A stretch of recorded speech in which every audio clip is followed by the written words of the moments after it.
Hello students, स्वागत है आप सबका और एक नए वीडियो में। तो बढ़ते हैं हमारे नेक्स्ट टॉपिक की तरफ जो है हेरिडिटी। तो सबसे पहला बात आता है यहाँ पे कि हेरिडिटी होता क्या है।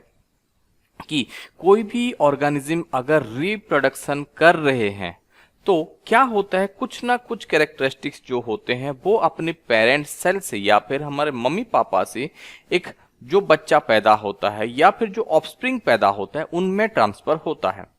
आप लोग बहुत बार ऐसे सुने होंगे कि लोग आपको बोलते हैं कि ये जो है वो आपके पापा के जैसा दिखता है, ये जो है वो अपनी मम्मी की जैसा दिखती है। तो ये बेसिकली जो बोला जाता है इसका मतलब क्या होता है बच्चों, कुछ ना कुछ कैरेक्टरिस्टिक्स जो होते हैं वो हमारे पेरेंट्स से हम में ट्रांसफर होता है। जैसे कि एक बिल्ली का बच्चा है तो वो बिल्ली का बच्चा जो है वो सारे के सारे कैरेक्टरिस्टिक्स जो होते हैं वो बिल्ली के ही रहेंगे। जैसे बिल्ली के 4 पैर होते हैं, 2 आंख होते हैं, जैसे उसी हिसाब से अगर एक ह्यूमन है तो ह्यूमन में ह्यूमन के ही सारे के सारे कैरेक्टरिस्टिक्स और अलोंग विद दैट कुछ ना कुछ ऐसे कैरेक्टरिस्टिक्स जो होते हैं जो हमारे पेरेंट्स से एग्जैक्टली जो है वो रिजेंबल्स करते हैं।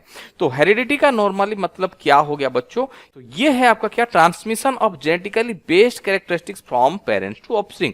तो हमारे पेरेंट्स से ऑफस्प्रिंग में जो कुछ भी कैरेक्टरिस्टिक्स ट्रांसफर होते हैं उसी को ही हम क्या बोल के कहते हैं बच्चों, उसी को ही हम हेरिडिटी बोल के कहते हैं।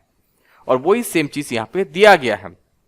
The most obvious outcome of reproductive process still remain the generation of individual of similar designing. हो गया। देन इस चैप्टर में या फिर इसके आगे वाले पार्ट में हम पूरा का पूरा पढ़ने वाले हैं कि ये कैसे ट्रांसफर होता है। ये सारे के सारे जिस हिसाब से ट्रांसफर होते हैं, हो गया, या फिर ये ट्रेड्स का बात किया जाए या फिर कैरेक्टरिस्टिक्स का बात किया जाए, ये एक पर्टिकुलर रूल्स को फॉलो करते हैं और उसी रूल्स को ही हम डिटेल्सली पढ़ने वाले हैं। इससे पहले हमें कुछ चीजें जानने के लिए दिया गया है और उनमें से सबसे पहला टॉपिक जो हमारे पास आता है वो क्या होता है, इनहेरिटेड ट्रेड्स। तो सबसे पहले बात यहां पे भी हम लोग पढ़ेंगे ट्रेड्स एंड कैरेक्टरिस्टिक्स। ये दोनों चीजों को सबसे पहले हमें समझना पड़ेगा कि कैरेक्टरिस्टिक्स क्या होते हैं। कैरेक्टरिस्टिक्स और ट्रेड्स ये कि क्या होते हैं, जैसे कि मैं अभी अभी आपको बताया कि क्या होता है, एक ह्यूमन है तो वो जो बच्चा पैदा होगा या फिर जो संतान या फिर जो ऑफस्प्रिंग पैदा होगा इसके पास ह्यूमन के सारे कैरेक्टरिस्टिक होंगे। अगर एक बिल्ली का बच्चा है तो उसके पास बिल्लियों वाले सारे के सारे कैरेक्टरिस्टिक्स प्रेजेंट रहेंगे, बट इनमें भी जो है वो कुछ ना कुछ जो है वो डिफरेंस हमें देखने के लिए मिलेंगे।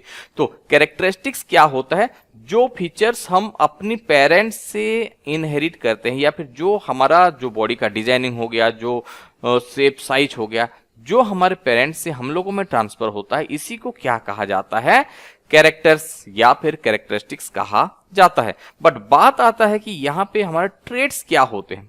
मान के चलिए हम लोग आय का कलर लेते हैं। आय का कलर डिफरेंट डिफरेंट कलर का होता है, किसी का ब्लैक होता है, किसी का ब्राउन होता है, किसी का ब्लू होता है। तो आय तो है, आय एक कैरेक्टरिस्टिक्स है, आय एक कैरेक्टरिस्टिक्स है, बट इसी के साथ आपका कौन सा कलर का आयज है, ये है एग्जैक्टली जो ट्रेड्स है। समझ में आया? जो हम लोग क्या बोलते हैं, the alternate forms of A characters. हो गया। नॉर्मली कैरेक्टर्स आए है या फिर हाइट का बड़ा होना, ये भी हमारे कैरेक्टरिस्टिक्स है, बट कितना बड़ा है। हो गया। बाल, बाल एक कैरेक्टरिस्टिक्स है, हेयर जो प्रेजेंट रहते हैं वो एक कैरेक्टरिस्टिक्स है, बट वो बाल कैसा है, वो कर्ली हेयर है, स्ट्रेट हेयर है, ब्राउन हेयर है, ब्लैक हेयर है। ये क्या होते हैं बच्चों, ये ट्रेड्स होते हैं। हो गया। और इसी में ही हमें क्या होता है, बहुत सारे डिफरेंस जो है हमें देखने के लिए मिल जाता है। तो इनहेरिटेड ट्रेड्स हम लोग क्या भी पढ़े, अब देखते हैं थोड़ा क्या दिया गया है। What exactly do we mean by similarities and difference. Similarities हमें कहां पे देखने के लिए मिलता है, जैसे कि अगर एक ह्यूमन है तो वहां पे ह्यूमन के सारे कैरेक्टरिस्टिक्स जो होते हैं वो प्रेजेंट रहेंगे, बट डिफरेंस हमें किस में दिख जाएंगे, जो ट्रेड्स होते हैं ये सारे के सारे जो हैं हमें दिख जाएंगे। अभी यहां पे दिया गया है, we know that a child bears all the basic features of human being. जैसे कि मैं बार बार बोल रहा हूं यहां पे, अगर एक ह्यूमन का बच्चा है तो इसके पास सारे के सारे ह्यूमन वाले ही बिहेवियर रहेंगे।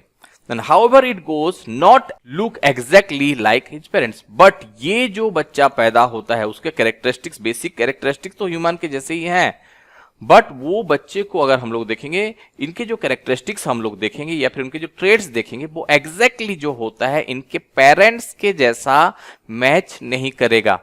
And human population show a great deal of variation, और उसी हिसाब से इसके वजह से ही क्या होता है, क्योंकि ट्रेड्स ही अलग अलग ट्रांसफर होते हैं, इसके वजह से जो है ह्यूमन में हमें बहुत सारे वेरिएशन देखने के लिए मिलते हैं।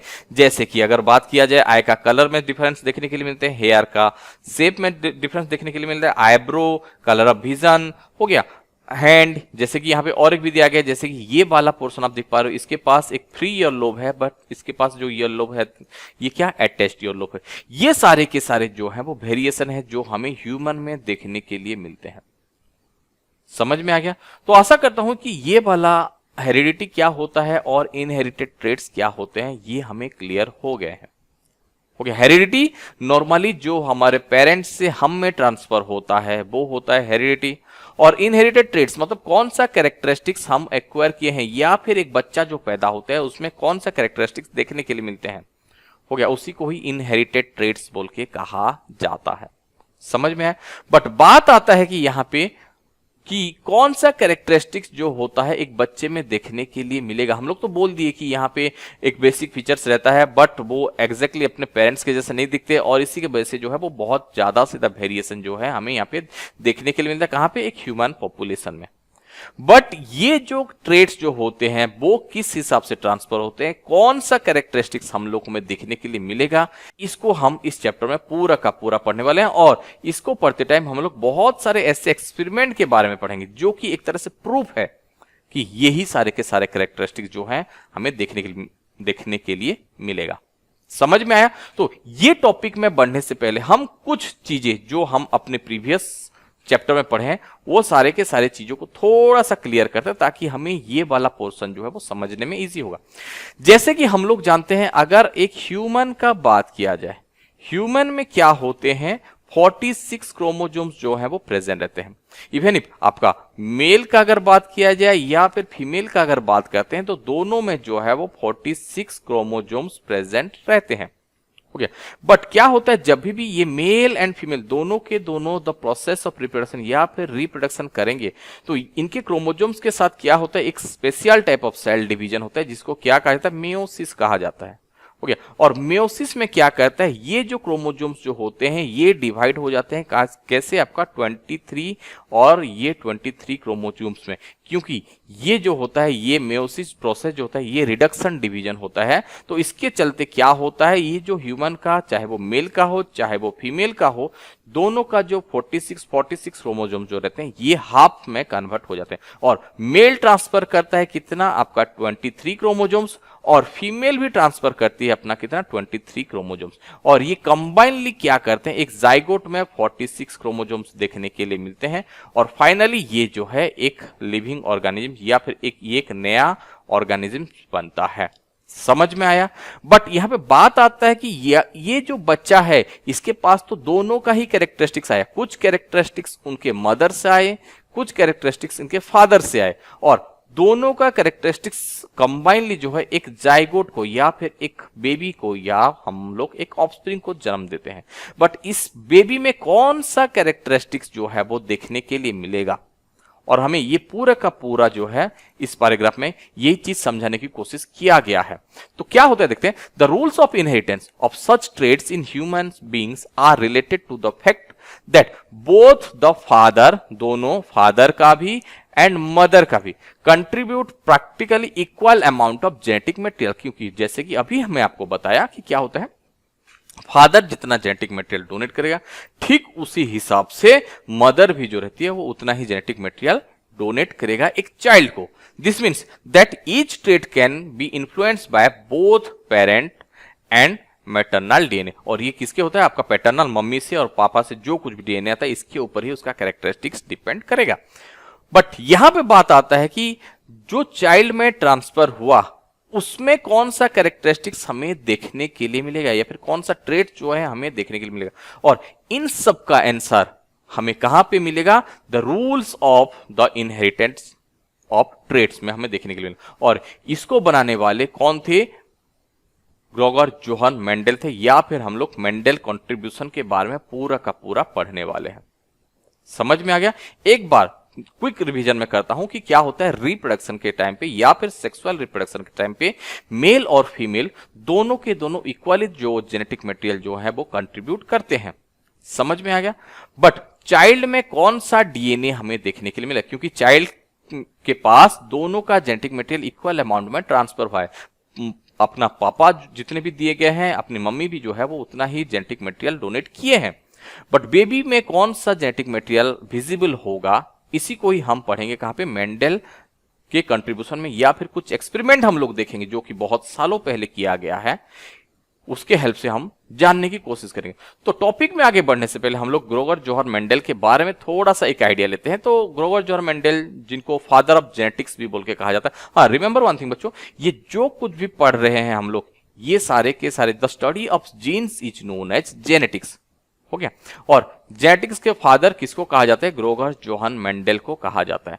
तो उनका अगर एजुकेशन का बात किया जाए, ये सबसे पहले एक मोनेस्ट्री में पढ़े थे जहां पे ये साइंस में पढ़े, और यूनिवर्सिटी ऑफ वियना में वो मैथमेटिक्स के बारे में पढ़ रहे थे।